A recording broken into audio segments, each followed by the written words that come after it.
मी नेहमी एक गमतीशीर उदाहरण सांगतो. आमच्या वडिलांकडे एक शिपाई होता बाबू.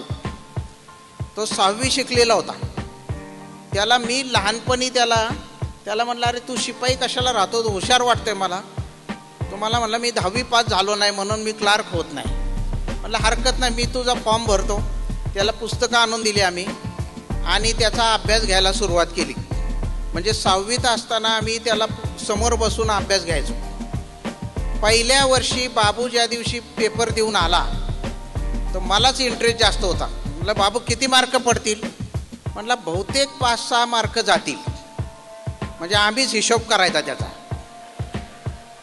आणि रिझल्ट लागला त्या दिवशी त्याला पडले 17% मार्क. मग पुढच्या वर्षी बाबू परत परीक्षेला बसला. त्याचे झाले 19% मार्क. मग तिसऱ्या वर्षी झाले 22% मार्क. चौथ्या वर्षी परत 18% मार्क.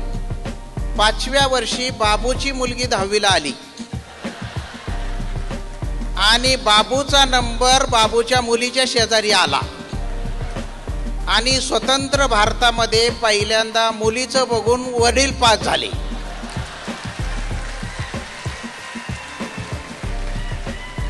अशी घटना मी पहिल्यांदा आयुष्यात बघितली की बाबा मुलीचा पेपर बघून वडील पास झाले आहे.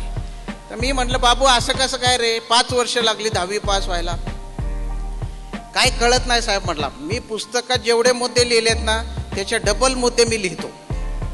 म्हटलं मग डबल आणतो कुठून. बघा त्याची आयडिया काय पेपर लिहायची. पुस्तकात जर 5 मुद्दे असतील तर हा 12 मुद्दे लिहिणार. आणि लिहिणार म्हणजे काय लिहिणार, म्हणजे तिथं गेल्यावर विचार करणार. उदाहरणार्थ सजीव आणि निर्जीव याच्यातील फरक लिहा. मग बाबू काय करणार, मुळामध्ये अभ्यास केलेला नसल्यामुळं पट्टी स्केच पेन सगळं करणार रेडी. म्हणजे पेपरची मुळात एवढीशी घडी करणार. म्हणजे इकडनं 4 बोटं इकडनं 4 बोटं एवढं शिल्लक ठेवणार. म्हणजे जास्त पुरवण्याला होते आल्या पाहिजे. आणि मग बाबू इकडे लिहिणार सजीव, इकडे लिहिणार निर्जीव. मग 2 ओळी सोडणार, रेग मारणार. मग खाली लिहिणार सजीव म्हणजे सजीव होय. उजव्या बाजूला लिहिणार निर्जीव म्हणजे निर्जीव होय.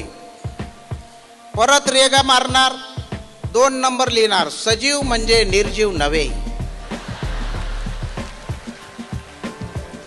मग इकडच्या बाजूला लिहिणार निर्जीव म्हणजे सजीव नव्हे. मग 10 मिनिटं विचार करणार. त्याला खिडकीतून एक शिपाई दिसला बाहेर जाताना.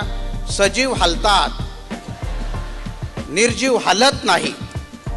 मग तो खिडकीतला शिपाई गेला, त्याला झाड दिसलं. काही सजीव जाग्यावरच हलतात. असे बाबू फरक लिहायचा.